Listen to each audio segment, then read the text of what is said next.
50 বছর স্বাধীনতার 50 বছর ধরে যারা পুরো বাংলাদেশের রাস্তায় ঠিক করতে পারে নাই, তারা কত বড় দুর্নীতিবাজ চিন্তা করে নাই।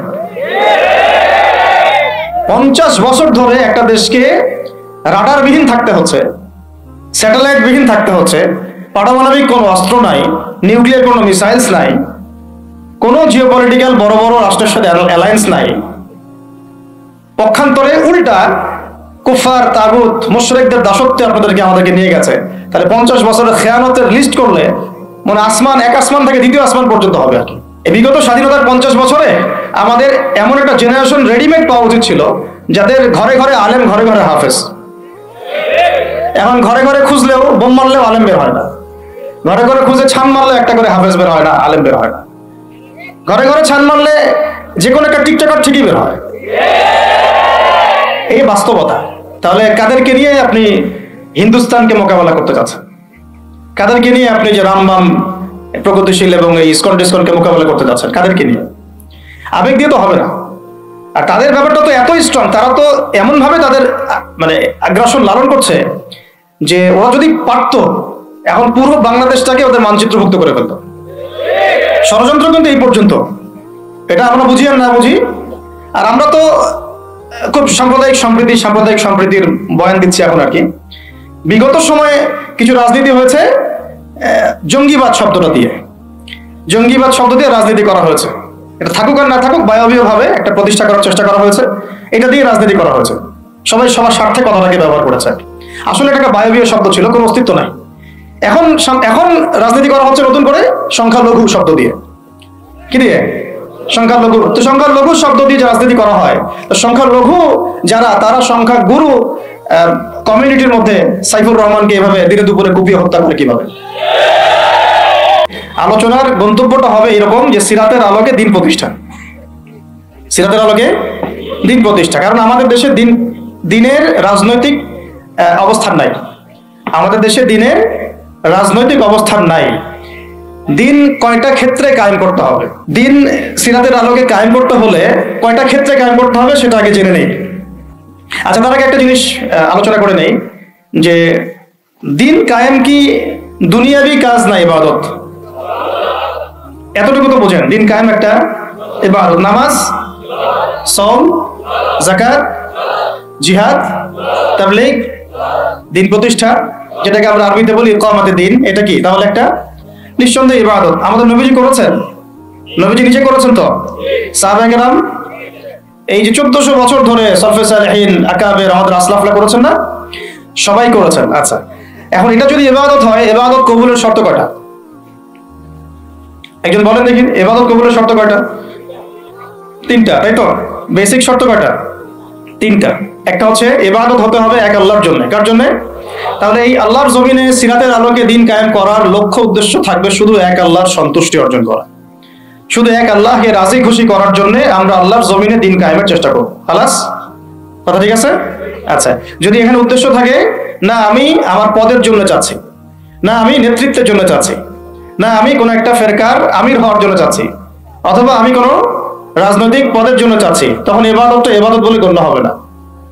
বা ইবাদতটার নেকির জায়গায় গুনাহ হতে পারে, নেকির জায়গায় গুনাহ হতে পারে, কারণ সেটা আল্লাহ পাকের সন্তুষ্টির জন্য ছিল না। মানুষ আমাকে পপুলার মনে করে তাই আমি একটু গলা ফাটায় কথা বললাম, বিষয়টা এরকম না। কথা এখান থেকে আসবে না, কথা এখান থেকে আসবে, কথা এখান থেকে আসবে না, কথা আসবে কোথা থেকে? এখান থেকে এসে আরো সে আজিমের মালিক পর্যন্ত পৌঁছাতে হবে। এই উদ্দেশ্যে আমার কথাগুলো হবে, কাজগুলো হবে। তাহলে দিন প্রতিষ্ঠার উদ্দেশ্য হবে এক আল্লাহর সন্তুষ্টি অর্জন করা, এটা প্রথম কথা। 2, রিজিক হালাল হতে হবে, সেটা তো আমরা জানি। রিজিক কি হতে হবে? হালাল হতে হবে, যেটা আমাদের 90%-এরই কম বেশি হারাম। কম বেশি কি 90%-এরই হারাম। দাড়ি টুপি পাগড়ি জুব্বা পরে আমরা যারা চলাফেরা করি, আমাদেরও বহু মানুষের রিজিক হারাম। অনেকেই সুদি কারবার করি, সুদি লেনদেন করি, অনেকেই মাপে কম দেই, অনেকে আবার আল্লাহর রাস্তায় সময় দিচ্ছি, বোনের সম্পত্তি দেই না। অনেকে দেখা যায় মাল সিন্ডিকেট করি, দাড়িওয়ালা লোক ফার্ম ঘাটে বসে ব্যবসা করছে, মাপে কম দিচ্ছে। দাড়িওয়ালা লোক যাত্রাবাড়িতে তার একটা গোডাউন আছে, সেখানে সে পণ্য মজুত করছে, সিন্ডিকেট করে দাম বাড়াচ্ছে। রিজিকটা কি হালাল হলো না হারাম হলো? রিজিক হালাল হওয়াটা এত কঠিন শর্ত, যেটা এই যুগে আসলে উত্তরে ওঠা খুব কঠিন। এই কারণে বহু কিছু হচ্ছে, আবেগ অনেক কিছু হচ্ছে, বড় বড় অনেক লেকচার আমরা দিচ্ছি ঠিকই, বাস্তবতা আসছে না। বাস্তবতা আসছে না। বাস্তবতা হচ্ছে এমন যে আমাদের একজন উপদেষ্টা সাহেব বসে আছেন, তার সামনে দাঁড়িয়ে আলোচনা যিনি করছেন, বক্তব্য যিনি দিচ্ছেন, উচিত ছিল তাকে বসিয়ে মাইক্রোফোন দেয়া আর তার দাঁড়িয়ে আলোচনা শোনা। উচিত ছিল সেই ওস্তাদকে মাইক্রোফোন দিয়ে বসতে বলা এবং তার উচিত ছিল দাঁড়িয়ে থেকে তার কথা শোনা। বাস্তবতা হচ্ছে যে আমরা সোশ্যাল, রাজনৈতিক, অর্থনৈতিক বিভিন্ন জায়গায় এখন পর্যন্ত ওই শক্তি অর্জন করতে পারি নাই যে শক্তি ওমর রাদিয়াল্লাহু আনহুর সময় আমাদের ছিল। এটা তো বাস্তবতা। কিন্তু মাঠে ময়দানে আমাদের কথা হচ্ছে মাশাআল্লাহ, অনেক বড় বড় কথা আমরা বলছি, অনেক সময় শোডাউন করে জনবল দিয়ে বা স্লোগান দিয়ে মনে করছি যে আমরা অনেক কিছু করে ফেলেছি, কিন্তু বাস্তবতাটা এমন না। বাস্তবতা অনেক অনেক অনেক বেশি খারাপ, যেটা আমরা চাই এই খারাপ অবস্থাটা দূর হোক। এই জন্যই আলোচনাগুলো আসা উচিত। বাস্তবতা হচ্ছে আবেগ দিয়ে দিন প্রতিষ্ঠা হবে না। আবেগের দরকার আছে, তবে আবেগের উপরে বিবেককে স্থান দিতে হবে এবং খুব ডিপ্লোম্যাটিক হতে হবে, বাস্তবতা বুঝতে হবে, প্রজ্ঞা হিকমার সাথে আমাদেরকে আগাতে হবে। অনেক সময় মনে হচ্ছে আমাদের সংখ্যা অনেক, কোটি কোটি, 12 কোটি 14 কোটি। আসল যুদ্ধক্ষেত্রেই দেখা যাবে আসলে আমাদের সংখ্যা আসলেই কত।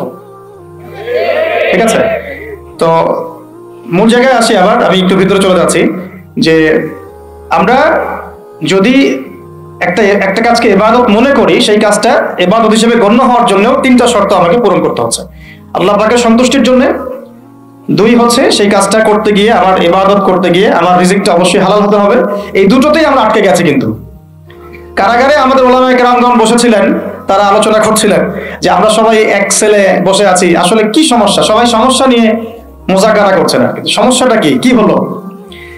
তো নাম বলতে চাচ্ছি না, আমাদের অনেক শ্রদ্ধেয় উলামায়ে কেরাম তাদের অনেকেই বলেছিলেন যে মনে হয় ইখলাস ঠিক নাই, মনে হয় ইখলাস ঠিক নাই।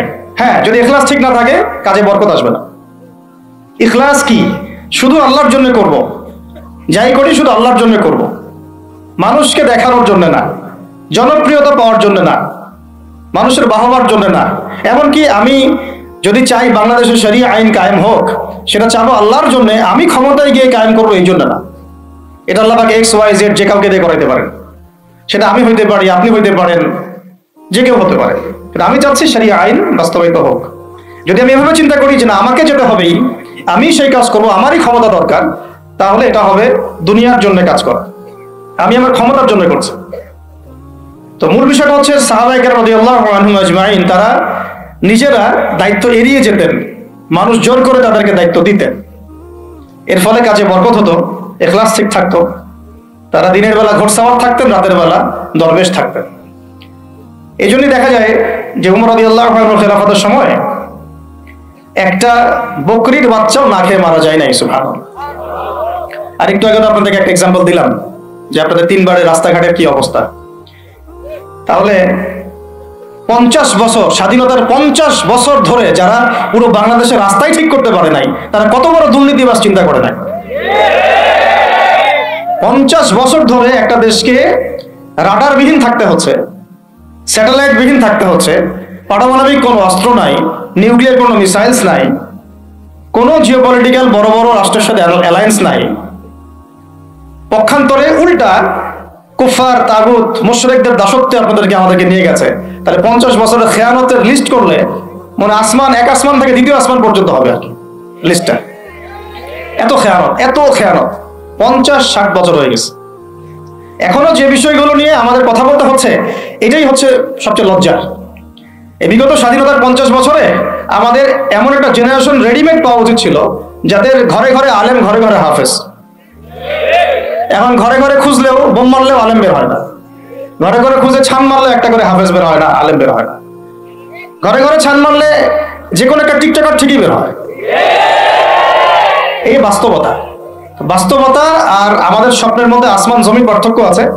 এগুলো হাসির কোনো বিষয় না, এটা হচ্ছে বাস্তবতা। মানে পুরা প্রাইমারি স্কুল থেকে শুরু করে প্রাইমারি স্কুলের শিক্ষক, প্রাইমারি স্কুলের টিচার এবং স্টুডেন্ট, হাই স্কুলের স্টুডেন্ট, হাই স্কুলের টিচার, অনার্সের স্টুডেন্ট, অনার্সের টিচার, মাস্টার্সের স্টুডেন্ট, মাস্টার্সের টিচার, তারপরে BBA MBA, তারপরে আপনার প্রাইভেট ইউনিভার্সিটি ইত্যাদি ইত্যাদি, ইভেন BCS সেক্টর, শিক্ষা কমিশন, MP মন্ত্রী, পার্লামেন্ট, সবগুলোকে যদি একটা জায়গায় আপনি বসান, সবাইকে 15-16 কোটি মানুষকে একটা জায়গায় বসান, দেখবেন যে এদের 90% কোরআন তেলাওয়াতি করতে পারে না।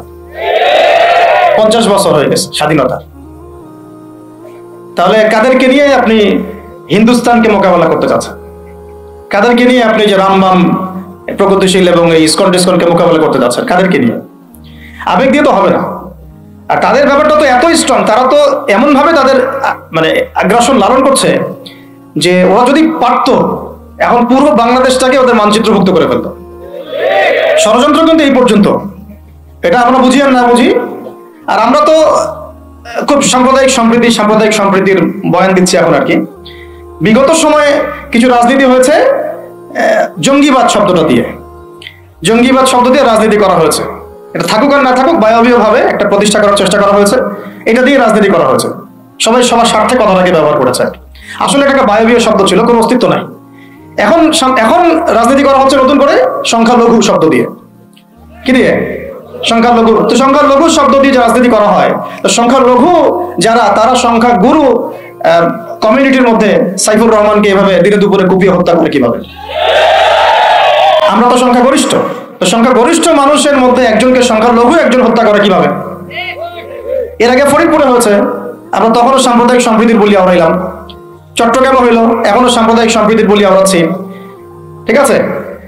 এবং আমাদের সবাইকে বোঝানো হচ্ছে যে সবাই শান্ত থাকেন, কেউ কোনো রকমের টু শব্দ করবেন। আচ্ছা, করলাম না, টু শব্দ করলাম না, শান্ত থাকলাম, ধৈর্য ধরলাম, ঠিক আছে। এরপরে যদি আরো 10 জনকে মারা হয় তখন? এরপর যদি আরো 10 জনকে মারা হয় তখন? আপনি আমাকে গ্যারান্টি দেন যে মারা হবে না? আপনারা আমাদেরকে গ্যারান্টি দেন যে মারা হবে না? যদি মারা হয় তখন? আপনি বলছেন মারা হবে না ইনশাআল্লাহ, ঠিক আছে। যদি মারা হয় তখন? এখন আমি ধৈর্য ধরলাম, এখন আমি সাম্প্রদায়িক সম্প্রীতির কথা বললাম, এখন আমরা চুপ থাকলাম, কেউ এগ্রেসিভ কোনো ভূমিকায় গেলাম না, এবং যাওয়া উচিত না, ঠিক আছে, খালাস। আর আপনি আমাকে গ্যারান্টি দেন এই ঘটনাগুলো আগামীতে ঘটবে না। প্রশাসন গ্যারান্টি দেন, সরকারে যারা আছেন গ্যারান্টি দেন। দিতে পারবেন? যদি দিতে না পারেন, কেন পারবেন না? যদি দিতে না পারেন তাহলে গ্যারান্টি কেন দিতে পারবেন না? তার মানে আপনার প্রশাসন ফেল করেছে এখানে। সেই ভাইকে হত্যা করা হয়েছে, সেই ভাইয়ের হত্যাকারী যদি 20 জন 30 জন হয়, প্রশাসনের পক্ষে এটা কোনো বিষয় না 30 জনকে কারাগারে নিয়ে আসা এবং আচ্ছা মতো রিমান্ডে সিদ্ধ ডিম ঢুকানো, কোনো বিষয় না। রিমান্ডে ওলামায়ে কেরামের পা ভেঙে দিতে পারেন, তাহলে এটা কেন পারছেন না? তাহলে আপনারা আসলে আমাদেরকে কানাকে মক্কা দেখাচ্ছেন, আপনারা কানাকে মক্কা দেখাচ্ছেন, এই তো। এখন যদি গ্যারান্টি না দিতে পারেন, তার মানে এই সমস্যাটা থাকতে পারে। গ্যারান্টি না দিতে পারার অর্থই হচ্ছে আপনি নিজেই ভয় পাচ্ছেন, নিজেই আপনি শিওর না যে সমস্যাটা আসবে কিনা। কারণ আপনি জানেন যে আমি সমস্যাটাকে ডিল করতে পারি নাই, আসতেও পারে, এই জন্য আমি গ্যারান্টি দিতে পারছি না। আমাদের উপদেষ্টাদেরকে বলেন গ্যারান্টি দিতে যে এরকম ঘটনা আগামীতে আর কখনো ঘটবে না। আমরা তো সবাই শান্ত আছি, কেউ তো একটা টোকাও পর্যন্ত দেয়নি, কাউকে দিয়েছেন?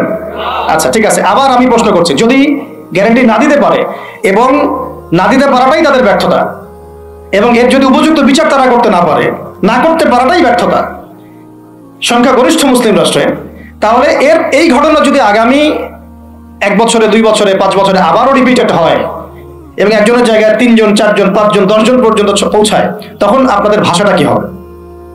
তখন আপনারা কি ভাষায় কথা বলবেন আর আমাদেরকে কি বুঝাবেন? এটা আমার প্রশ্ন। আরো প্রশ্ন আছে, সাইফুর রহমান যদি আপনার ছেলে হইতো তাহলে কি হতো? সাইফুর রহমান যদি আমাদের উপদেষ্টাদের কেউ হতো তাহলে কি হতো? সাইফুর রহমান যদি আমাদের যে ওলামায়ে কেরামগণ, শ্রদ্ধার সাথেই বলছি, বিনয়ের সাথে, আপনাদের যদি ছেলে হতো আপনারা কি সেম কথা বলতেন কিনা? সাইফুর রহমান যদি আপনার মেয়ের জামাই হতো তাহলে আপনি সেম কথা বলতেন কিনা? এই জায়গাগুলোতে অনেক গ্যাপস আছে। আমাদের এত স্বার্থপর চিন্তা চেতনা যে আমার তো আর নিজের ছেলে মরে নাই, আমার তো আর নিজের ভাইকে মারা হয় নাই, আপনি তো তাকে আপনার ভাই মনে করতে পারছেন না এখনো। এখন পর্যন্ত আপনি সাইফুর রহমানকে আপনার ভাই মনে করতে পারেন নাই। সবাই চুপ। আর আমাদের কিছু সুরসুরি মানহাজের কিছু মানুষ আছে, সুরসুরি আর গিরগিটি মানহাজ, মানে তাগুতের নাম এক্স হইলেও তার পক্ষে, ওয়াই হইলেও তার পক্ষে, জেড হইলেও তারই পক্ষে। সবসময় চুপ, একদম সুরসুরি মার্কা ঠান্ডা ঠান্ডা মানহাজ মানুষকে দেওয়া হয়, এবং তারা একটু জনপ্রিয়, এই কারণে জনগণ চুপ হয়ে যায়। তাদের একটা স্ট্যাটাস দেখে মানুষ চুপ, আমার তো আকাবির, আমার তো অমুক, আমার স্কলার এই বলছে, আমার শায়েখ এই বলছে, বাস আমি চুপ। আপনি তো নিজের চিন্তাটাকে বিক্রি করে দিয়েছেন মানুষের কাছে, নিজের চিন্তাটাকে আপনি বিক্রি করে দিয়েছেন। তো একজন সেলিব্রিটি স্কলার এসে একটা স্ট্যাটাস দিল যে সবাই শান্ত থাকেন, কেউ কোনো কথা বলবেন না। কেন কথা বলবো না আমি? শান্ত থাকেন বলার আগে আপনার বলা উচিত ছিল যে আমার ভাইকে এভাবে মারা হয়েছে, আমি তীব্র নিন্দা জানাই এবং এর বিচার আমি দাবি করি। তারপরে আপনি বলতে পারতেন আপনারা শান্ত থাকেন, আমরা বিষয়টা ডিল করছি। এই যে ব্রেন ওয়াশ, এই যে আমাদের একটা জজবাকে এভাবে দমন করে দেওয়া হচ্ছে, এর ফলাফল কিন্তু আপনাদেরকে ভোগ করতে হবে। আচ্ছা ঠিক আছে, 10 জন মারা হলো, চুপ করে থাকেন, ভালো কথা। আরো 100 জন মারা হলে তখনই কি চুপ করে থাকবেন? যদি একটা জেলার উপর আক্রমণ হয় তখনই কি চুপ করে থাকবেন? আপনারা শয়তান থেকে পালাতে চাচ্ছেন, কিন্তু শয়তান তো আপনাকে ছাড়বে না। আপনি কিছু বলেন আর নাই বলেন, আমি বলছি না এখনই বলেন, আমি বলছি আপনি এই হত্যার উপযুক্ত বিচার আমাদের সামনে নিশ্চিত করেন। জাতির সামনে এই 20-30 জন লোককে হাজির করে প্রকাশ্যে ফাঁসি দিয়ে দেখান যে হ্যাঁ আমরা সাইফুর রহমানের পক্ষে আছি। কিছুই করতে পারেন নাই পর্যন্ত, আপনারা কিছুই করতে পারেন নাই। ফরিদপুরের ঘটনা কিছু করতে পারেন নাই। এরকম ঘটনা বিচ্ছিন্ন না, এরকম ঘটনা বাংলাদেশের লাস্ট 5 বছরে এবং বিগত 15 বছরে অনেকগুলো হয়েছে। কিছু ঘটনা আমরা জেনেছি, কিছু ঘটনা আমরা জানি না, বেশিরভাগই আমরা জানি না। তো এই যে সমস্যাগুলো আমি সিরাত থেকে কেন বলছি, কারণ সিরাতে আপনাকে এগুলো সমাধান দেবে। আর এই বিষয়টা আমাকে খুব পীড়া দিচ্ছে ভিতর থেকে, যেটা আমাদের আচরণ, আমরা যে এত বেশি মানে দাসত্বের একটা ইয়াতে চলে আসছি, মেজাজটা আমাদের দাসত্বের মধ্যে চলে আসছে। আমরা শত্রুর চোখে চোখ রেখে কথাই বলতে পারি না। শত্রুর চোখে চোখ রেখে কথা না বললে তো সে আমাকে দাম দিবে না। কই, সে তো চায়নার সাথে এইসব ডিল করতে পারে না, সে তো ইভেন পাকিস্তানের সাথেও তো পারে না। পাকিস্তানে কি খুব মুসলিমদের ঐক্য আছে নাকি? না, নাই তো। ওর ইন্টারনাল অবস্থা তো আমাদের চেয়ে অনেক সময় খারাপ। কয়েকটা পারমাণবিক বোম আছে, এই কারণে তার দিকে তাকাতে পারে না। স্বাধীনতার 50 বছরে কয়টা মিসাইল তৈরি করলেন? একটাও তো তৈরি করার ফিকির করলেন না। তাহলে বিগত 50 বছরের ইতিহাস যদি আমরা ঘাটি, তাহলে দেখবো যে যত রকমের মানব রচিত তন্ত্রমন্ত্র আছে, এই তথাকথিত গণতন্ত্রই বলেন, আর এই জাতীয়তাবাদের কথাই বলেন, আর এই তথাকথিত ধর্মনিরপেক্ষতাবাদ, আর এই কমিউনিজম যা আছে সব ফেল করেছে। পশ্চিমা সব মতবাদ এখানে এমন ভাবে ফেল করেছে যেটা ইতিহাসে বিরল। তাহলে একটা মাত্র পথ আপনাদের সামনে এখন খোলা আছে, যেই পথ দিয়ে এই সমস্ত সমস্যার সলিউশন আনা সম্ভব। সেই পথটাই হচ্ছে ওই যে লেখা আছে, সিরার আলোকে উম্মার সংকট নিরসন কর। ওই সিরাতের আলোকে যদি উম্মার সংকট নিরসন করতে না পারি, আর কোনো রাস্তা আমাদের সামনে খোলা নাই। দিন কায়েমের শর্ত 3টা বলেছেন না? 3 নম্বর শর্তটাই হচ্ছে এটা যদি ইবাদত হয়, দিন কায়েম যদি একটা ইবাদত হয়ে থাকে, তাহলে সেই ইবাদত কবুল হবে শুধু একজন ব্যক্তির তরিকায়। কার তরিকায়? মুহাম্মদ রাসূলুল্লাহ সাল্লাল্লাহু আলাইহি ওয়াসাল্লামের তরিকায়। ইবাদত হতে হবে এক আল্লাহর জন্য, হালাল রিজিক থাকতে হবে, এবং তরিকা হতে হবে কার? মুহাম্মদ রাসূলুল্লাহ সাল্লাল্লাহু আলাইহি ওয়াসাল্লাম। তো মুহাম্মদ সাল্লাল্লাহু আলাইহি ওয়াসাল্লামের তরিকাই হচ্ছে সিরাত, যেটার মধ্য দিয়ে আমরা দিন কায়েম করব ইনশাআল্লাহ। আর কোনো রাস্তা খোলা নাই। যত তন্ত্রমন্ত্র নিয়ে আসো, যত তন্ত্রমন্ত্র, এখন তো 4টা-5টা আছে, আরো যদি নতুন কোনো তন্ত্রমন্ত্র নিয়ে আসে, তারপরেও এই জাতির মুক্তির কোনো পথ নাই সিরাত ছাড়া। এখন আমাদেরকে আগে সিরাত পড়তে হবে ভাই, সবাইকে আগে সিরাতটা পড়তে হবে। সিরাত পড়লে পরে আপনারা বুঝতে পারবেন যে ইনশাআল্লাহ তাআলা কোন পথে আমাদেরকে হাঁটতে হবে। এখানে টপিক অনেক ডিপ দেওয়া হয়েছে, অত ডিপে গেলে আমাদের সারা রাত চলে যাবে। আমি শুধু ভাষা কয়েকটা পয়েন্ট বলতেছি, একটু মনোযোগ দেন।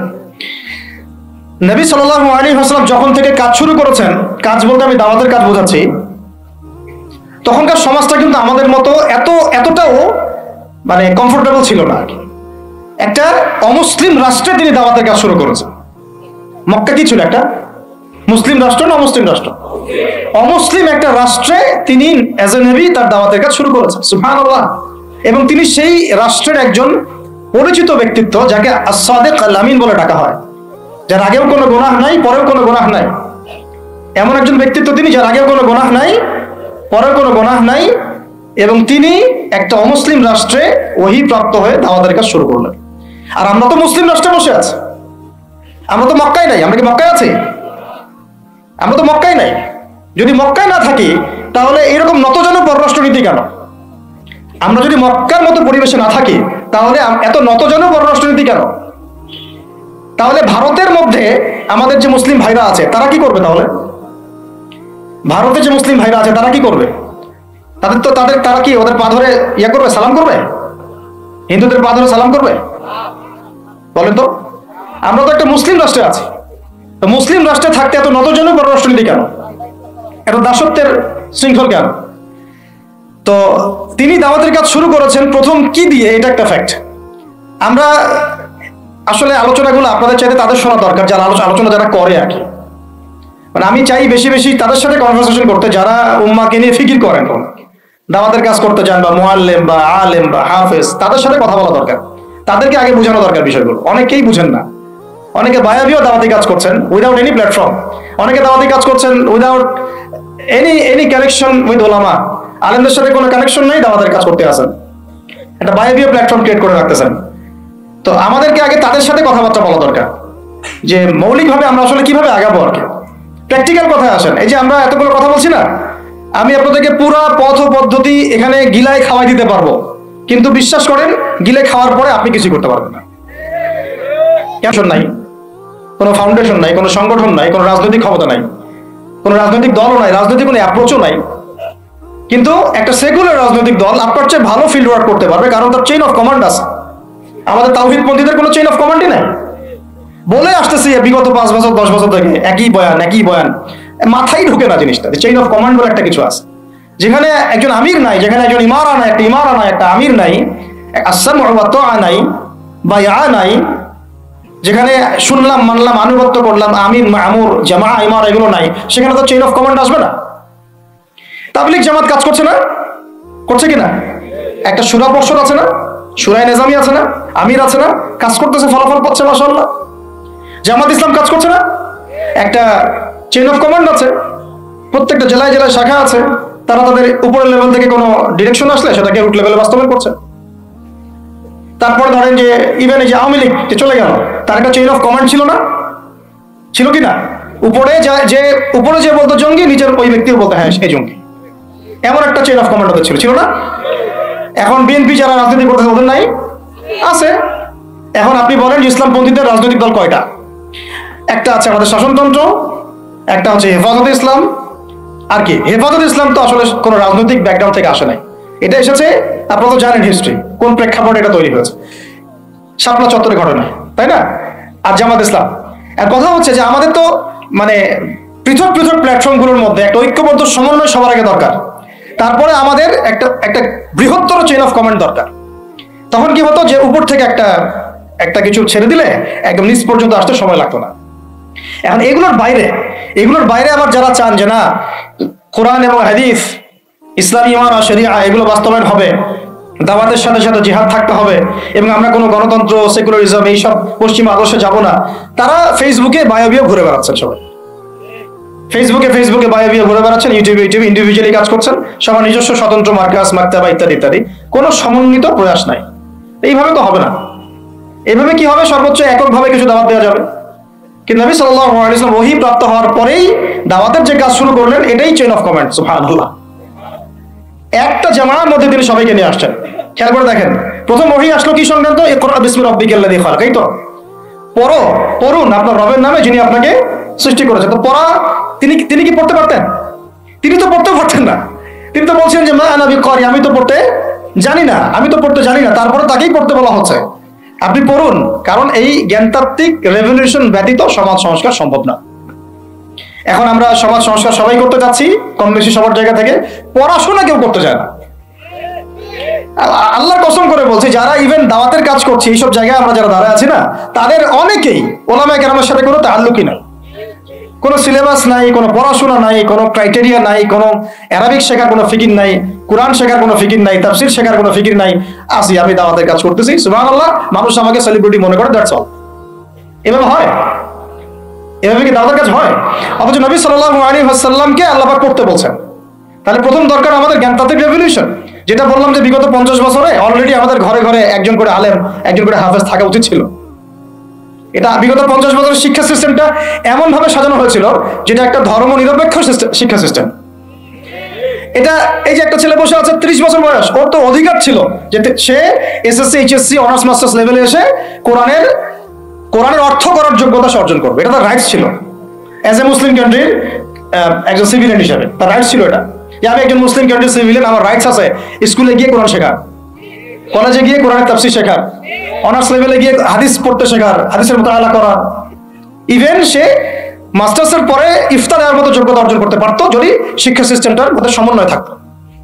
কিচ্ছু করা হয়নি এইসব লেভেলে। 50 বছর ধরে এই জাতিকে শিক্ষা বন্ধ করে রাখা হয়েছে। কওমি মাদ্রাসাগুলো যদি না থাকতো, এই দেশ থেকে ইসলামকে মিটাই ফেলে দিত এরা। এটা বাস্তবতা। শুধু কওমি মাদ্রাসাগুলোর এই মেহনতগুলো যদি না থাকতো, তাহলে অরিজিনাল ইসলামকে তারা মিটাই ফেলে দিত বাংলাদেশ থেকে। ঠিকই আছে এখন, কিন্তু আমি ওইদিকে যাচ্ছি না, ওইটা অন্য আলোচনা। এটা আমাদের ভিতরের কথা কথা হচ্ছে একজন জেনারেল শিক্ষিত ছেলে যে এদেশের মুসলিম নাগরিক, তার রাইটস আছে প্রাইমারি স্কুলে সে কোরআন তেলাওয়াত করা শিখবে। শিখতে পারে নাই কেন? কেন পারে নাই? পিতা মাতাও তো মাশাআল্লাহ সুবহানাল্লাহ সেই কোয়ালিটি। ছেলে 10 বছরে কিছু শিখুক না শিখুক, বাংলা ইংরেজি অঙ্ক তাকে শিখতে হবে। কোরআন হাদিস এগুলো তো কোনো বিষয় না, এগুলো কোনো বিষয় না। আপনাদের কাছে আল্লাহর কসম এগুলো দামি নাই। ওই একদিন দুদিন ওয়াজ মাহফিলে আইসা আবেগ দেখান। কোরআন হাদিসের প্রতি যদি মহব্বত থাকতো ছেলেকে তো আলেম বানাইতেন আপনি, ছেলেকে তো আপনি একজন হাফেজ বানাইতেন কমপক্ষে। আপনি তো ছেলেকে এমন ভাবে গড়ে তুলেছেন আপনার জানাজাই পড়তে পারবে না। তো আমাদের এই স্কুল কলেজ পড়ুয়া ছেলে মেয়েদের রাইট ছিল এগুলো শেখার, শিখতে পারে নাই। অনার্সে পড়ে তার বয়স কত? 20 থেকে 25 বছর। 25 বছরে সে 25টা সূরা জানে না, 25টা সূরার নামই জানে না, 25টা সূরার নাম বলতে পারে না। কোরআন বিধান কায়েম করতে আসছেন আপনি, সুবহানাল্লাহ। 25টা হাদিস বলতে পারেন না, 25 জন নবীর নামও বলতে পারে না। ইভেন আমাদের নবী সাল্লাল্লাহু আলাইহি ওয়াসাল্লামের সিরাতের জীবনীটা, পাতলা কিতাবটাও সে কখনো জীবনে পড়ে দেখে নাই। এই অবস্থা মাস্টার্স ও বিসিএস ও সব জায়গায় একই চলছে। বিসিএস এর যে ভাইবা হয় সেখানে কি ইসলাম ধরা হয়? বিসিএস এর ভাইবা যখন হয় তখন তাকে কোরআন তেলাওয়াত জিজ্ঞাসা করা হয়? তাহলে আপনি কোরআন তেলাওয়াত করতে পারেন না, রাষ্ট্র চালাবেন কিভাবে? কোরআনের সাথে কোনো তাল্লুক নাই। তার মানে আপনাদের কনসেপ্ট হচ্ছে রাষ্ট্র আলাদা, কোরআন আলাদা। মানে রাষ্ট্র চালাতে কোরআন লাগে না, আপনার কনসেপ্ট এটাই। হ্যাঁ, না হলে তো কোরআন আপনি আনতেন, সিলেবাসে তাফসীর আনতেন, হাদিস আনতেন, সিরাত আনতেন।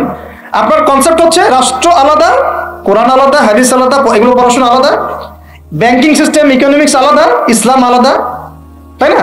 রাজনীতি আলাদা, ইসলাম আলাদা, তারপরে সংস্কৃতি আলাদা, ইসলাম আলাদা, শিক্ষানীতি আলাদা, ইসলাম আলাদা। এই কনসেপ্ট হচ্ছে এদেশের 90% মানুষের কনসেপ্ট। এরা সবাই শিরকের মধ্যে আছে, আল্লাহর কসম করে বলতেছে এরা সবাই শিরকের মধ্যে আছে।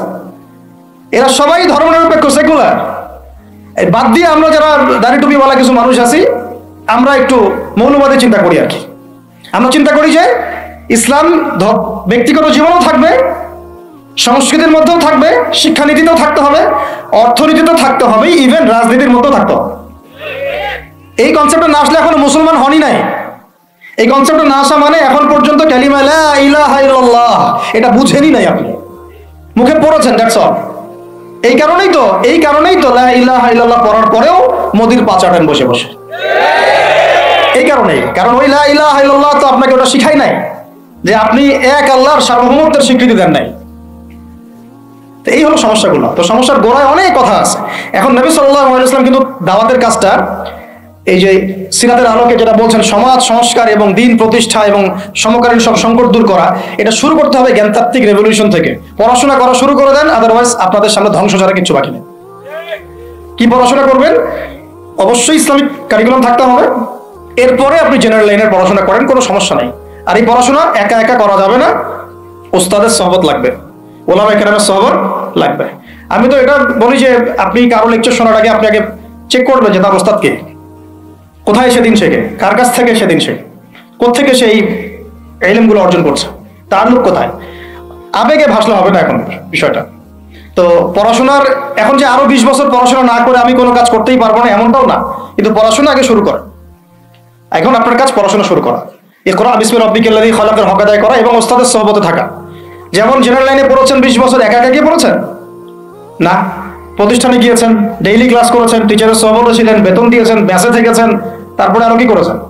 বাবার জমি বিক্রি করে দিয়েছেন, বাবা মায়ের জমি বিক্রি করে। সেম অন্তত পক্ষে এতটুকু যতটুকু আপনি জেনারেল লাইনের জন্য করেছেন, জেনারেল লাইনে যদি যতটুকু করেছেন, ত্যাগ, শ্রম, মেধা খরচ, কষ্ট স্বীকার করা, এর যদি অর্ধেকও যদি দিন শিক্ষার জন্য করতে না পারেন, আপনি নিজেও মুনাফিক। আমরা নিজেরাও মুনাফিক তখন। বেশক আমাদের মধ্যে নেফাকি আছে, সুবহানাল্লাহ। আপনি একটা ডিগ্রির জন্য একবার 20 বছর ঢালতে পারেন, 20 কোটি টাকা ঢালতে পারেন, বাপের জমি বিক্রি করতে পারেন, বেঁচে থাকতে পারেন, ঢাকা বিশ্ববিদ্যালয়ের সেই লাইফ লিড করতে পারেন, এক বিছানায় 2 জন থাকি, ফ্লোরের মধ্যে ফ্লোরিং করে থাকা, হাজার হাজার লাখ লাখ টাকা খরচ করা, কষ্ট করে সকালে ওঠা, রাত জাগা, পড়া, পরীক্ষা দেওয়া, অ্যাসাইনমেন্ট, কত কি। আমি তো জানি এগুলো, আপনারা তো অনেকে না জানেন, আমি তো জানি, আমরা তো ইউনিভার্সিটিতে পড়েছি।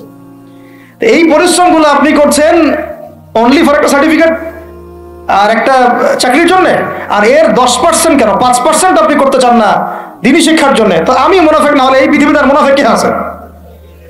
তো এই মুনাফিকদেরকে দিয়ে আপনি দিন কায়েম করবেন নাকি? শোনেন, আবেগ দিয়ে বিপ্লব হয়। আবেগ দিয়ে কি হয়? আবেগ দিয়ে বিপ্লব হতে পারে, আবেগ দিয়ে শরিয়া খিলাফা কায়েম হয় না। আবেগী হয়ে একটা বিপ্লব হতে পারে, এটা আবেগ দিয়ে শুধু আবেগ দিয়ে শরিয়া খিলাফা কায়েম হবে না। শরিয়া খিলাফা কায়েম হয়েছে কাদের হাতে? সাহাবীদের হাতে। কাদের হাতে? আমাদের জিন্দেগি যখন সাহাবীওয়ালা হবে তখন শরিয়া কায়েম হবে। পড়াশোনা করে না, সাহাবীওয়ালা জিন্দেগি কিভাবে যাপন করবে? ওলামায়ে কেরামের সাথে তাআল্লুক নাই, সাহাবীওয়ালা জীবন কিভাবে যাপন করবে? নামাজের ঠিক নাই, সাহাবীওয়ালা জীবন হইল কিভাবে? কোরআন তেলাওয়াত করতে পারেন না, সাহাবীওয়ালা জীবন হইল? দিনের জন্য আমর বিল মারুফ নাহি আনিল মুনকারের কাজ নাই, ওই যোগ্যতাও নাই, তাহলে সাহাবীওয়ালা জীবন হইল কি? চেহারা সুরতের মধ্যে ইসলাম নাই, সুন্নতের প্রতি পাবন্দি নাই, সাহাবীওয়ালা জিন্দেগি হলো কি? সাহাবীদের হাতে বদর যুদ্ধ হয়েছে, জয়লাভ করেছে। উহুদ প্রায় জিতেইছে, এটা জিতেই বলা যায়, সাময়িক বিপর্যয় হয়েছে। খন্দক, খায়বার, মুতা, ইয়ারমুক কাঁপিয়ে দিয়েছে কারা? সাহাবীরা। তো সাহাবীওয়ালা ইমান, সাহাবীওয়ালা আমল, সাহাবীওয়ালা আখলাক, সাহাবীওয়ালা মেহনত হলে পরে বাংলার মাটিতে দিন কায়েম হবে ইনশাআল্লাহ। না হওয়া পর্যন্ত এই লাভঝাপ করতে থাকা, আজকে এই বিষয় কালকে ওই বিষয়, আজকে এই ইস্যু কালকে এই ইস্যু, এগুলোই চলতে থাকবে। আমরা এটা চাই না।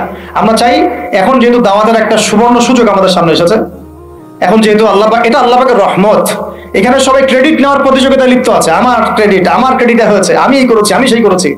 এখন তো এমন দেখা যাচ্ছে যে ওই সময় কিছু বলেও নাই, সে এখন প্রধান উপদেষ্টার পাশ আটতেছে বসে বসে।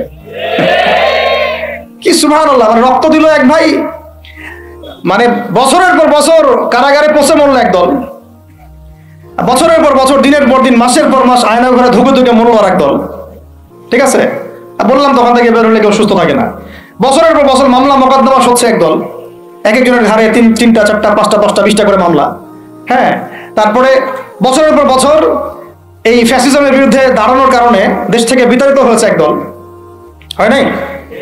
শাপলা চত্বরে রক্ত দিয়েছে আর একদল। তারপরে এই ছাত্র ভাইদের হাজার হাজার পঙ্গু হয়ে পড়ে আছে বিভিন্ন জায়গায় আর একদল, আর শত শত মানুষ রাস্তায় প্রাণ দিল আর একদল, আর উড়ে এসে জুড়ে ক্ষমতায় বসলো আর একদল। সার্কাস চলতেছে। এবং এখন তাদের লেজুর ভিত্তি করতেছে আরেক দল, তাদের লেজুর ভিত্তি করতেছে নতুন আর একটা সম্প্রদায়, নতুন এক প্রাণী। তার চক্ষু লজ্জাও নাই, এদের চক্ষু লজ্জাটুকু না। এক তাগুত ছিল, সেই তাগুত আল্লাহ বিরোধী কাজ করতো, কিছু ভাই এর প্রতিবাদ করতো, যারা প্রতিবাদ করতো ওদেরকে এরা বলতো খারেজি, এদের মানহাজ ঠিক নাই, আকীদা ঠিক নাই, এর উগ্র, ইত্যাদি ইত্যাদি। এবং তাদের কারণেই কিন্তু এই ভাইগুলোকে আয়না করে যেতে হয়েছে। এটা খোলামেলা বলে দিলাম, এদের কারণেই এই ভাইদেরকে কোথায় যেতে হয়েছে? আয়না করে যেতে হয়েছে। তারপরে ছাত্র ভাইরা দেখা গেল যে বিপ্লব করে, প্রতিবাদ করে একদম এই সরকার ফেলে দিল। ফেলে দেওয়ার পরে যখন আবার নতুন কেউ আসলো, এই নতুন যারা আসলো তাদের পাচাটা আবার ফরজ হয়ে গেল। তখন হইলো ফতোয়া কি? সরকারের আনুগত্য করা ফরজ। এই চলতেছে। ইসলাম শিখতেছেন এদের কাছ থেকে আপনারা অনেকেই। যাক, আমি এইগুলো বলতে গেলে একটু হাইপার হয়ে যায়, আল্লাহ পাক মাফ করেন। আস্তাগফিরুল্লাহ আল্লাযী লা ইলাহা ইল্লা হুয়াল হাইয়ুল কাইয়ুম ওয়া আতুবু ইলাইহি। মূল পয়েন্টে আসি, অনেক লম্বা আলোচনা করতে পারবো না। এই শুরুটা করবেন কোথা থেকে বলেন? না, শুরুটা করবেন একবার ইখলাস ঠিক রাখা। দিন কায়েম করবো সিরাতের পদ্ধতিতে। অন্য কোনো পদ্ধতি আছে? আব্রাহাম লিঙ্কনের পদ্ধতি চলবে? কার্ল মার্কসের পদ্ধতি চলবে? ওই চীনের মাও সেতুংয়ের পদ্ধতি চলবে? ওই ইতালির মুসোলিনির পদ্ধতি চলবে? কার পদ্ধতিতে দিন কায়েম করবো? একমাত্র মুহাম্মদ রাসূলুল্লাহ সাল্লাল্লাহু আলাইহি ওয়াসাল্লামের শেখানো সিরাতের সুন্নতেই আগাতে হবে। এর আগে থেকে প্রথম কাজ আপনার আমার কি? ইখলাস ঠিক রাখা, রিজিক হালাল করা, নবীর তরিকা ফলো করা, তারপরে দ্বীনের ইলম অর্জন করা। একা একা ইলম অর্জন করবেন? ওলামায়ে কেরাম খুঁজে বের করবেন। ওলামায়ে কেরাম সব জায়গাতেই আছে, আলহামদুলিল্লাহ, এটা আমাদের সৌভাগ্য। আর আপনি দেখবেন যে কারা নিজেদেরকে জাহির করে না, মুহাক্কিক ওলামায়ে কেরাম নিজেকে জাহির করেন না। হকপন্থী ওলামায়ে কেরাম যারা, তারা নিজেদেরকে এভাবে জাহির করেন না, ইজহার করেন না যে আমি এত বড় পণ্ডিত, আসো আমার কাছে, এইভাবে তারা কথা বলেন না। তা বরং তারা নিজেদেরকে আড়াল করে চলেন, তারা বিনয়ী হন। এবং আপনারা দেখবেন না যে আহলে ফেসবুক ওয়াল জামায়াতের মধ্যে কার পপুলারিটি বেশি, এইটা দেখতে যাবেন না। আপনারা দেখতে যাবেন বড় বড় ওলামায়ে কেরাম কার পিছনে ছোটেন। মুহাক্কিক আলেম খুঁজবেন কিভাবে? আপনি দেখবেন না যে অমুক ভাই তমুক ভাই, আমাদের এই ভাইরা কার পিছনে ছোটে। বরং আপনি দেখবেন যে হ্যাঁ, বড় বড় ওলামায়ে কেরামগণ কার পিছনে ছোটেন, এবং সেই মূল উৎস থেকে জ্ঞান অর্জন করার চেষ্টা করবেন। ইনশাআল্লাহ তৌফিক দান করেন, আমিন। এটা ছাড়া আপনারা জ্ঞান অর্জন হবে না, এবং জ্ঞানের সাথে যে আদব সেটাও শিখতে পারবেন না। আদবের সাথে তাআল্লুক হচ্ছে তাসাউফের, সেটাও শিখতে পারবেন না। এবং তাসকিয়া, এই তাসকিয়া অর্জন হবে না। আল্লাহ পাক আমাদেরকে তাসকিয়া অর্জন করার তৌফিক দান করুন। ইলম শিখবো, তারপরে কাজ হচ্ছে আমাদের আমল বাড়িয়ে দেওয়া। আল্লাহ নবী সাল্লাল্লাহু আলাইহি ওয়াসাল্লাম সাহাবায়ে কেরামকে শুধু জ্ঞান শিখতেন নাকি আমলও করতেন? সবচেয়ে বেশি পরহেজগার ব্যক্তি কে এই উম্মতের মধ্যে বলেন? আমাদের নবী সাল্লাল্লাহু আলাইহি ওয়াসাল্লাম। হ্যাঁ, তিনি তো অবশ্যই। তারপরে আবু বকর রাদিয়াল্লাহু আনহু, ওমর ইবনে খাত্তাব, আলী ইবনে আবি তালেব, ওসমান বিন আফফান রাদিয়াল্লাহু আনহুম আজমাইন, প্রত্যেক সাহাবী। তো সাহাবীদের আমল একটু দেখেন, সারাদিন রাত তারা কেমন কি করতেন, কিভাবে কাটাতেন। আমরা আমাদের দিনের একটা বড় অংশ অপচয় করে নষ্ট করি। তারা সময় নষ্ট করতেন না, বরং তারা প্রত্যেকটা সময়কে কাজে লাগাতেন। প্রত্যেকদিন একদিন ওই হাদিসটা আপনারা তো জানেন, একদিন নবী সাল্লাল্লাহু আলাইহি ওয়াসাল্লাম বললেন, আজকে জামাতের সাথে নামাজগুলো পড়েছে কে? আবু বকর রাদিয়াল্লাহু আনহু হাত তুললেন, আমি পড়েছি। আজকে সদকা করেছে কে? আমি। আজকে সওম রেখেছে কে? আমি। আজকে জানাজায় শরীক হয়েছে কে? আমি। এরকম অনেকগুলো আমলের কথা নবীজি বলেন, সবগুলোই দেখা গেল আবু বকর রাদিয়াল্লাহু আনহু করেছেন। সুবহানাল্লাহ, একদিনে সব আমল। এভাবে তারা দিন কাটাতেন। আপনি আর আমি যদি জুমার দিনে মসজিদে আসি তাহলে সমস্যা নাই, আমাদের দ্বারা তো হবে না। আল্লাহ পাক আমাদেরকে যেন ইসলাহ করার তৌফিক দান করেন, আমিন। আমল বাড়িয়ে দেওয়া। এবার দেখেন, এবার এই জায়গাটুকু বুঝেন, নবী সাল্লাল্লাহু আলাইহি ওয়াসাল্লাম দাওয়াতের কাজ শুরু করে প্রথমেই প্রকাশ্যে দাওয়াত কিন্তু দেন নাই। প্রথমে তিনি 3 বছর, কত বছর? তিনটা বছর তিনি গোপনে দাওয়াত দিয়েছেন। কত বছর? 3 বছর গোপনে দাওয়াত দিয়েছেন। এখন এই গোপনে দাওয়াত দেওয়ার পরিবেশ আমাদের এখানে দরকার নাই। কেন নাই? কারণ আমাদের এখানে স্পষ্ট দাওয়াত হয়ে গেছে না? এখন তো আমাদের এখানে মক্কার মতো অবস্থা না যে আবার প্রথম 3 বছর গোপনে দাওয়াত দিতে হবে কি? এখন আরো বরং প্রকাশ্যে দাওয়াত দিতে হবে, আলহামদুলিল্লাহ। এই যে বলছিলাম যে এটা আল্লাহ পাকের রহমত যে আমরা এই সময়টা পেয়েছি। এখানে কারো কিন্তু ব্যক্তিগত কোনো ক্রেডিট নেওয়ার সুযোগ নাই। এই যে এখন দাওয়াতের একটা উত্তম প্ল্যাটফর্ম পাওয়া যাচ্ছে, ক্ষেত্র পাওয়া যাচ্ছে, খোলাভাবে কথা বলা যাচ্ছে, এটা কার রহমত? এটাকে কাজে লাগিয়ে আরো 5 বছর 10 বছর আমাদেরকে দাওয়াত দিতে হবে ইনশাআল্লাহ। কিসের দাওয়াত? দিন কায়েমের দাওয়াত। কিসের দাওয়াত? ইসলাম ব্যক্তি জীবনে আছে, ইসলামকে এখন নিয়ে যেতে হবে সমাজে, ইসলামকে নিয়ে যেতে হবে অর্থনীতিতে, ইসলামকে নিতে হবে রাজনীতির মধ্যে। ইসলাম যখন সমাজে, অর্থনীতিতে, সংস্কৃতিতে, শিক্ষানীতিতে এবং রাজনৈতিক ক্ষেত্রে যাবে, তখন আমরা ইনশাআল্লাহ চূড়ান্ত বিজয় লাভ করবো ইনশাআল্লাহ। এখন যদি পার্শ্ববর্তী শত্রু রাষ্ট্রগুলো আমাদেরকে আক্রমণ করে, আপনি তো ব্যক্তিগতভাবে জিহাদের ঘোষণা দিতে পারবো না, পারবেন? কিন্তু এখন যদি আপনার হাতে রাজনৈতিক ক্ষমতা থাকতো, তাহলে আমরা দেখাই দিতাম যে একজন সাইফুরকে মারলে কতজনের লাশ পড়ে। একজন ফেলানিকে যদি কাঁটাতারে ঝুলাই দেওয়া হয়, ওরকম 10টা বিএসএফ কে মারার ক্ষমতা আমাদের আছে। এই শক্তি সামর্থ্য আমাদের ভাইদের আছে। আমাদের দাওয়াতের কাজ শুধু আমভাবে জনগণের মধ্যে করলে হবে না, পুলিশের মধ্যে দাওয়াতের কাজ করতে হবে, র্যাবের মধ্যে দাওয়াতের কাজ করতে হবে, আমাদের আনসারদের মধ্যে দাওয়াতের কাজ করতে হবে, বিজিবির ভাইদেরকে প্রশিক্ষিত করতে হবে। সবচেয়ে বড় কথা, আমাদের সেনাবাহিনীকে, বিমান বাহিনীকে শক্তিশালী করতে হবে। অত্যাধুনিক অস্ত্র তাদের হাতে থাকতে হবে এবং তাদের মধ্যে সবকিছুই আছে, মাশাআল্লাহ। পটেনশিয়াল আছে, প্রতিভা আছে, শারীরিক শক্তি আছে, ট্রেনিং আছে। ইমানটাকে মজবুত করতে হবে তাদেরকে ইমানের দাস দেওয়া লাগবে। আপনারা যারা শুনবেন এগুলো লেকচার অনলাইনে গেলে শুনবেন, তারা ইনশাআল্লাহ শুধুমাত্র জাতিসংঘের একটা মিশনকে জীবনের লক্ষ্য বানাবেন না। আপনারা জাতিসংঘের একটা মিশনে যাওয়া আপনার জীবনের লক্ষ্য না। আপনাকে যদি আল্লাহ পাক প্রশাসনিক দায়িত্ব দিয়ে থাকেন, আল্লাহর জন্য শহীদ হওয়াটা আপনার জীবনের সবচেয়ে বড় সৌভাগ্য। এইদিকে আমরা তো তাদেরকে এখন হাঁটাতে পারছি না, কারণ ওই ক্ষমতা আপনার হাতে নাই। ইসলামকে ওই রাজনৈতিক জায়গায় নিতে হলে সিরাতের সুন্নতে আগাতে হবে। আল্লাহ পাক তৌফিক দান করুন। এবার প্রকাশ্যে দাওয়াত শুরু হলো 4 নম্বর বছর থেকে 10ম বছর পর্যন্ত। এই প্রকাশ্যে দাওয়াত যখন শুরু হয়েছে, তখনই ব্যাপক নির্যাতন শুরু হয়েছে, ব্যাপক নির্যাতন। এই অবস্থানটা আমরা পার করেছি বিগত সময়গুলোতে, এখনো পার করছি, তাই না? এই অবস্থাটা কিন্তু আমরা আগেও পার করেছি, এখনো পার করছি। যারাই প্রকাশ্যে পরিপূর্ণ ইসলামের কথা বলছেন বা বলেছেন, কোনো না কোনো ভাবে তারা হ্যারাসমেন্টের শিকার হয়েছে, কোনো না কোনো ভাবে, ফিজিক্যালি অথবা মেন্টালি অথবা রাজনৈতিকভাবে অথবা মামলা মোকদ্দমা অথবা গুম অথবা একেবারে ক্রসফায়ার অথবা দেশ ত্যাগ, কিছু না কিছু ওদের তাকদিরে নসিব হয়েছেই। এটা তরুণরা একটু ভালো করে বুঝবেন। মক্কায় কত বছর ছিলাম আমরা? 13 বছর। কত বছর? 13 বছর। এই 13 বছরে কিন্তু আমাদের কোনো রাজনৈতিক ক্ষমতা ছিল না, ছিল কোনো রাজনৈতিক ক্ষমতা ছিল না, এমনকি কোনো সামাজিক ক্ষমতা আমাদের ছিল না। আমরা দাওয়াতের কাজ করছিলাম, তাবলীগের মেহনত করছিলাম এবং তাজকিয়া অর্জন হচ্ছিল, কোরআন শেখানো হচ্ছিল, দারুল আরকামে দিনের মোজাকারা প্র্যাকটিস হচ্ছে। আমাদের কিন্তু কোনো রাজনৈতিক ভিত্তি মক্কায় নাই। এই কারণে মক্কাতে কিন্তু সশস্ত্র জিহাদেরও আয়াত নাজিল হয় না, হয়েছে? হয় না। মদিনায়, এখন মদিনা থেকে যখন 6 জন যুবক আসলেন, এই 6 জন যুবকের নেতার নাম আসাদ বিন জুরারাহ রাদিয়াল্লাহু আনহু। তো তিনি এসে যখন বায়াত করছেন নবীর কাছে, তো তিনি আগে থেকে জানতেন যে শেষ জামানায় একজন নবী আসবে। কি আসবে? ঠিক আমরা এখন যেমন জানি যে শেষ জামানায় একজন নবী আসবেন, তার নাম হচ্ছে ঈসা আলাইহিস সালাম, যার হাতে বাইতুল মুকাদ্দাস বিজয় হবে এবং এই জায়গায় তিনি ইসলামী খেলাফত কায়েম করবেন, যিনি মাসিহুদ দাজ্জালকে হত্যা করবেন। তারও আগে যেমন ইমামুল মাহদি আসবেন। এটা আমরা যেমন জানি, ওই 6 জন যুবক আগে থেকে জানতেন যে শেষ জামানায় একজন নবী আসবেন কুরাইশদের সবচেয়ে বড় গোত্র থেকে, এবং যার নাম হবে আহমেদ। কি নাম হবে? এটা তারা কোত্থেকে জানছেন? আগের তাওরাত ইনজিলে লেখা আছে, আগের তাওরাতে ইনজিলে লেখা আছে। এই জন্য আমরা বলি যে শেষ জামানার জ্ঞান অর্জন করাটা খুব জরুরি। না হলে আমরা কখন কি হচ্ছে এটা মোটটা বুঝতে পারবো না। এই পড়াশোনাগুলো আমাদের সিলেবাস থেকে আমরা উঠিয়ে দিয়েছি। আমি খুব দুঃখ পাই একটা জিনিস দেখলে, ইভেন মাদ্রাসা সিলেবাসে দাজ্জাল কেন্দ্রিক কোনো সাবজেক্ট নাই, থাকা দরকার ছিল, কারণ শেষ জামানার সবচেয়ে বড় ফিতনাই তো দাজ্জাল। ওইটা সম্পর্কে আমার আলোচনা দরকার ছিল তো, এবং ওই সংক্রান্ত হাদিসগুলো অনেক মিস্টেরিয়াস, ওগুলো অনেক ব্যাপার আছে ব্যাখ্যা বিশ্লেষণ জানা দরকার সবার, আমরা এটা আলোচনা করছি না। আর আপনাদের শিক্ষা সিস্টেমে তো নাই, জেনারেলদের মধ্যে তো নাই, এখানে তো বললাম 25 বছরের সিরাতই নাই।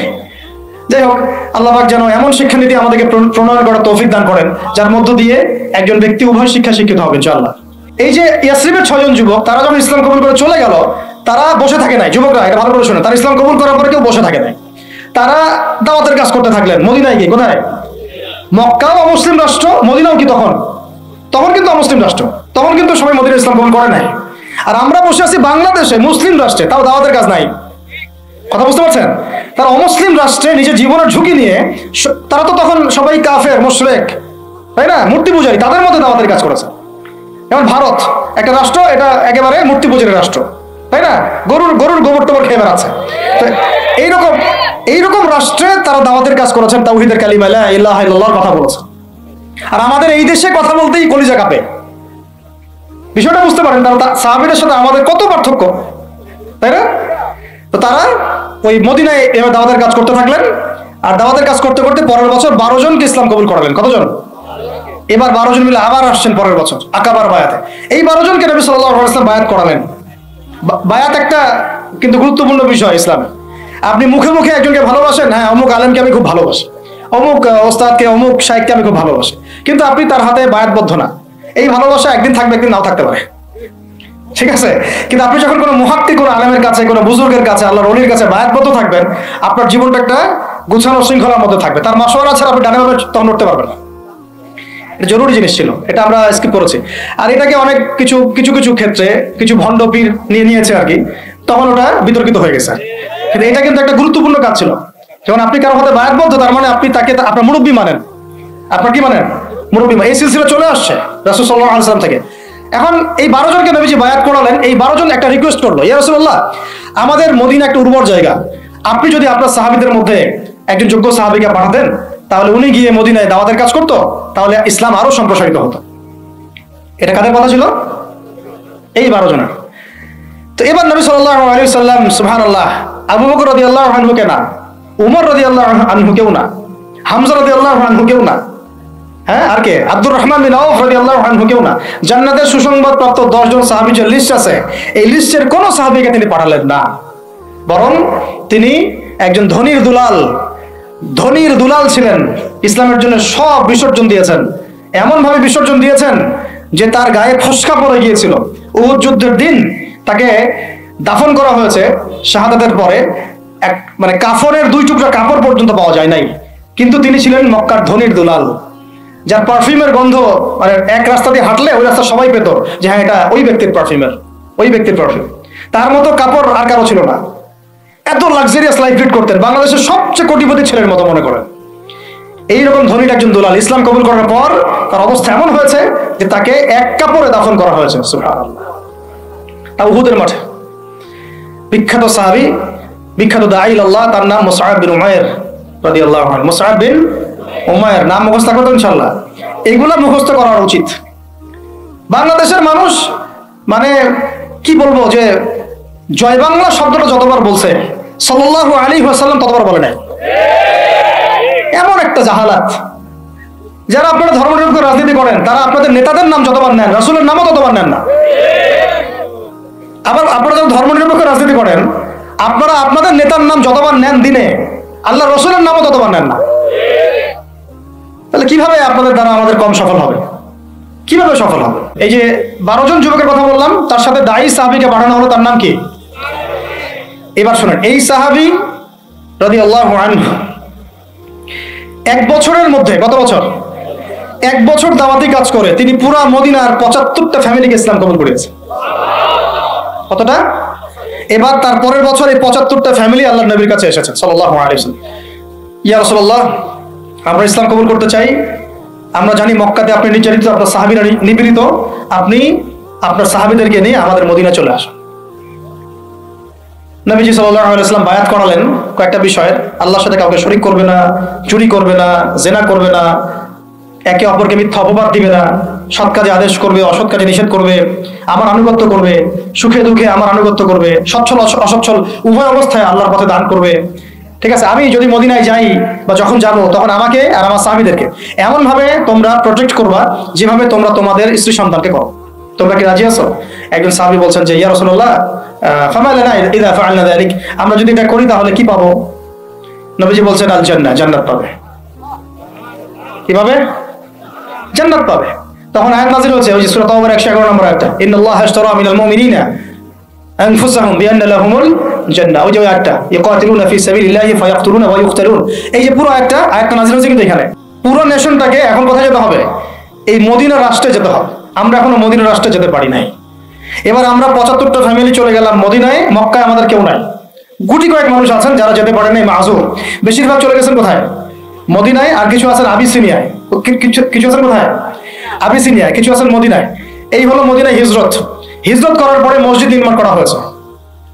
কি নির্মাণ করা হয়েছে?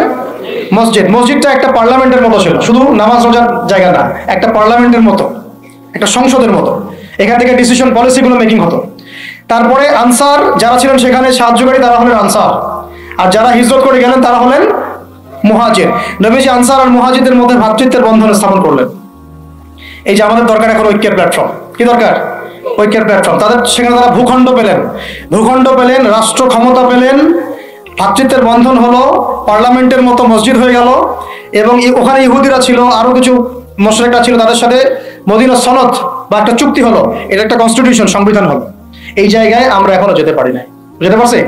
আমাদের সেরকম আলাদা কোনো স্বতন্ত্র ইসলামিক কান্ট্রি নাই, আমাদের সেরকম ইসলামিক কোনো কনস্টিটিউশন নাই, ইসলামিক আমাদের মধ্যে ইভেন ভ্রাতৃত্বের বন্ধনও নাই, ওই রকম কোন একজন আমির এবং একটা জামাআহ আমাদের মধ্যে এখন নাই। এখন আমরা মদিনা রাষ্ট্র কায়েম করতে পারি নাই। মদিনা রাষ্ট্র কি সেকুলার রাষ্ট্র ছিল? ধর্মনিরপেক্ষ রাষ্ট্র ছিল কি?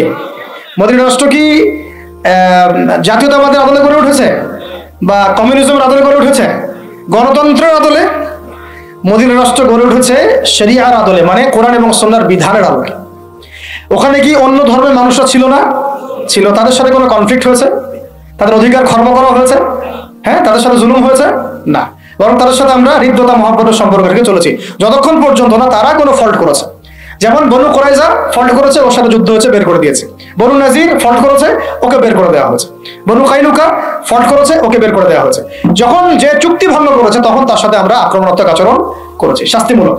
কিন্তু যতক্ষণ পর্যন্ত ওরা চুক্তি ভঙ্গ করে নাই, আমরা সবাই মিলে একটা ঐক্য সংহতি রক্ষা করেই চলেছে। আমরা কি এখন ওরকম কোনো রাষ্ট্র পেয়েছি? এখন আমাদের সামনে এইরকম একটা মদিনা রাষ্ট্র গড়ার ফিকির করতে হবে। এই জায়গায় যদি ইসলামকে আমরা নিতে না পারি বাংলার জমিনে, তাহলে না হবে মদিনা, আর না হবে সেখান থেকে কোনো মক্কা বিজয়। মক্কা বিজয় কি আগে হয়েছে না আগে মদিনা রাষ্ট্র কায়েম হয়েছে? তো মদিনা রাষ্ট্র কায়েম করার আগেই আমাদের অনেক আমির সাহেব তারা আবার গণক্ষমা ঘোষণা করছেন। মন খারাপ করেন আপনারা আবার? হ্যাঁ, আমাদের অনেক আমির কি করছেন? গণক্ষমা ঘোষণা করছেন। আপনি তো মক্কা বিজয় করেন না এখন যে গণক্ষমা ঘোষণা করবেন। কেন গণক্ষমা ঘোষণা করবেন? কোন অধিকারে? কোন রাইটসে? তারা তো জুলুমের উপর জুলুম করেছে, জুলুমের উপর জুলুম, হত্যার উপর হত্যা, গুমের উপর গুম, খুনের উপর খুন, ক্রসফায়ারের উপর ক্রসফায়ার। আপনি কে গণক্ষমা করার? এটা তো জনগণ করবে। আপনাকে তো একা অথরিটি দেওয়া হয় নাই। আর আপনি তো মদিনা রাষ্ট্রের আমিরও নন, আর মক্কা বিজয়ের আমিরও নন। এই যে অতিরিক্ত ডিপ্লোমেসি অ্যাপ্লাই করতে যান আপনারা, গণতান্ত্রিক রাজনীতি যারা করতে যান, আপনারা সিরাতের সুন্নত থেকে হারায় যান। সিরাতের সুন্নত না, আমাদের এখন যাইতে হবে মদিনা রাষ্ট্রে। তো মদিনা রাষ্ট্র কি এটা আগে বুঝবেন। একটা নির্দিষ্ট রাষ্ট্র যেটা আমাদের আছে, মাশাআল্লাহ আছে তো, বাংলাদেশ যদি ধরি আছে তো একটা রাষ্ট্র। লাগবে জনসংখ্যা আছে তো, লাগবে মুসলিম সংখ্যাগরিষ্ঠতা আছে তো, লাগবে মুসলিমদের মধ্যে ভ্রাতৃত্বের বন্ধন, এইটা হয়তো নাই। এটা আমাদের করতে হবে। যে ভ্রাতৃত্ব জায়গায় দুর্বলতা সেটা অচিরেই ঘুচিয়ে ফেলতে হবে। আল্লাহ পাক তৌফিক দান করেন। লাগবে ইসলামিক সংবিধান আছে নাই, 50 বছর হয়েছে, তাহলে এখন সংবিধান সংস্কারের প্রশ্ন আসলে সবাইকে জবাব দিতে হবে, হ্যাঁ সংস্কার চাই, ইসলামিক সংবিধান চাই, বাস খালাস। ওইটা না হলে তো আপনার রাষ্ট্র ইসলামিক হবে না। ওইটা না হলে কি রাষ্ট্র ইসলামিক হবে? আমাদের আবেগ, কেউ লিখে দিল উপরে বিসমিল্লাহির রহমানির রহিম, মানব রচিত সংবিধানের উপরে লিখে দিল বিসমিল্লাহির রহমানির রহিম। বাঙালি তো একদম আবেগে মাতোয়ারা। আরে বাপরে বাপ, আমাদের তো সংবিধানে বিসমিল্লাহ আছে। বিসমিল্লাহ বলে ভাই মদ খাইলে লাভটা কি? নিচে তো মদের লাইসেন্সের দেওয়ার কথাও আছে, নিচে তো ট্রান্সজেন্ডারও আছে, নিচে তো আরো অনেক কিছুই আছে, সমকামিতাও আসতেছে। তো বিসমিল্লাহ উপরে থাকলে আমার লাভ কি আর ক্ষতি কি? বিসমিল্লাহ উপরে থাকার পর যখন A to Z ইসলামিক থাকবে তখন বুঝবে হ্যাঁ এটা ইসলামিক কনস্টিটিউশন হয়েছে। আছে ওটা নাই? তাহলে এটা করতে হবে। তারপরে দেখবেন একজন আমাদের প্রেসিডেন্ট লাগবে, মুসলিম প্রেসিডেন্ট, যিনি ওমর রাদিয়াল্লাহু আনহুর মতো ইনসাফ আদালত কায়েম করবেন ইনশাআল্লাহ। এবং আমরা আনসার ও মুহাজিরদের মধ্যে ভ্রাতৃত্বের বন্ধনে থাকবো, আপোষের মধ্যে কোনো কোন্দলে যাব না, তাদের আনুগত্য করে চলবো ইনশাআল্লাহ। আছে এরকম কিছু হয়েছে? হয় নাই। এরপরে নবী সাল্লাল্লাহু আলাইহি ওয়াসাল্লাম সামরিক বাহিনী গঠন করেছেন, এটা আমাদের আছে মাশাআল্লাহ, খালি তাদেরকে ইমানি প্রশিক্ষণ দেওয়া দরকার। এরপরে নবী সাল্লাল্লাহু আলাইহি ওয়াসাল্লাম অর্থনৈতিক ভিত্তি শক্ত করেছেন, আমাদের দেশে অর্থনৈতিক ভিত্তি শক্ত করার সুযোগ নাই? অবশ্যই আছে, এবং আমরা এটা করতে পারবো ইনশাআল্লাহ। এরপরে নবী সাল্লাল্লাহু আলাইহি ওয়াসাল্লাম সীমান্ত সুরক্ষা করেছেন, সীমান্ত সুরক্ষার আমাদের বাহিনী নাই? করতে পারবো ইনশাআল্লাহ। এরপরে তিনি করেছেন অস্ত্র শস্ত্র তৈরি করেছেন দেশের মধ্যে, মদিনাতেই তৈরি করেছেন। বদর যুদ্ধ করতে যাওয়ার সময় কার অস্ত্র কোথায় পেয়েছেন? তারা কিনেছেন কারো কাছ থেকে? তৈরি করেছেন কোথায়? মদিনায়। তা আমরা আমাদের দেশে বিশ্বমানের অস্ত্র তৈরি করতে পারি না? করা হয়েছে বিগত 50 বছরে? হয় নাই। তারপরে সারিয়া অভিযান হয়েছে, প্রথমেই কিন্তু গাজওয়ায়ে বদর হয় নাই, প্রথমে কিছু কিছু সারিয়া হয়েছে, টহল বাহিনী পাঠিয়েছেন নবী সাল্লাল্লাহু আলাইহি ওয়াসাল্লাম, দেখো ওইখানে কাফেলা আক্রমণ করো, ওইখানে কাফেলা আক্রমণ করো। এবার ইসলাম আর ডিফেন্সিভ চিন্তা করে নাই, বরং ইসলাম সেনাবাহিনী প্রেরণ করেছে বিভিন্ন জায়গায় যুদ্ধের জন্য। অনেকগুলো সারিয়া হয়েছে, প্রায় 8টা-10টা। তারপরে আবু সুফিয়ানের কাফেলাকে আক্রমণকে কেন্দ্র করে বদরের যুদ্ধ হয়েছে। মদিনা রাষ্ট্র গড়ার পরে আস্তে আস্তে পররাষ্ট্রনীতি হয়েছে, বিভিন্ন গোত্রে গোত্রে দাওয়াত বাড়ানো হয়েছে। এরপরে আস্তে আস্তে মুসলিমদের রাষ্ট্রের আয়তন বাড়তে থাকছে, অর্থনীতি সমৃদ্ধ হতে রয়েছে। পাশাপাশি আমরা ওই হেরাক্লিয়াস, রোম সম্রাট হেরাক্লিয়াস, পারস্য, এইটা ওইটা পুরো বিশ্ব রাজনীতি তখন আমরা কাঁপাই ফেলছি। এক পর্যায়ে হুদাইবিয়ার সন্ধি হয়েছে, এই সন্ধির পরে আমরা ইহুদিদের সাথে যুদ্ধ করে খায়বার জয় করেছি। পরবর্তীতে তাবুক হয়েছে, মোতা হয়েছে, নবী ইন্তেকালের পরে ইয়ারমুক হয়েছে।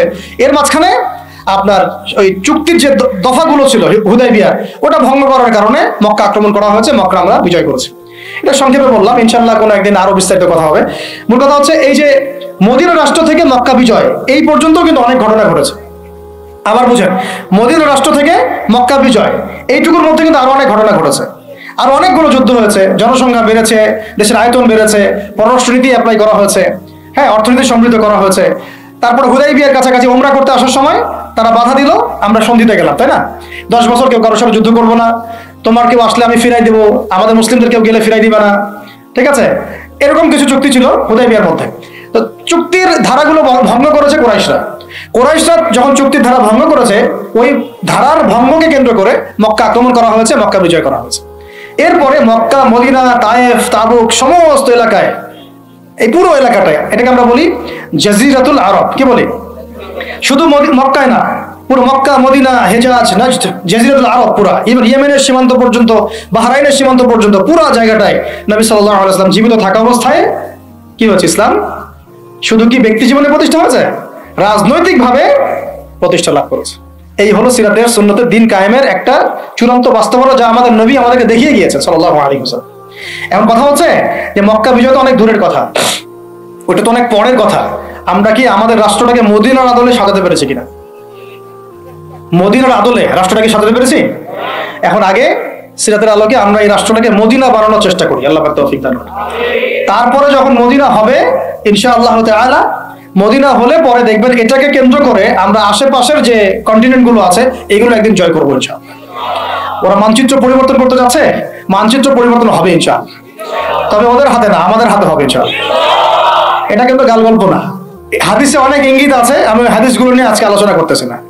হাদিসে এরকম অনেক ইঙ্গিতই আছে, ঠিক আছে? যে এখন আপনারা যে ওয়ার্ল্ড অর্ডারে যাচ্ছেন, এই ওয়ার্ল্ড অর্ডারে এই যুদ্ধ বিগ্রহ ছাড়া কোনো অপশন নাই।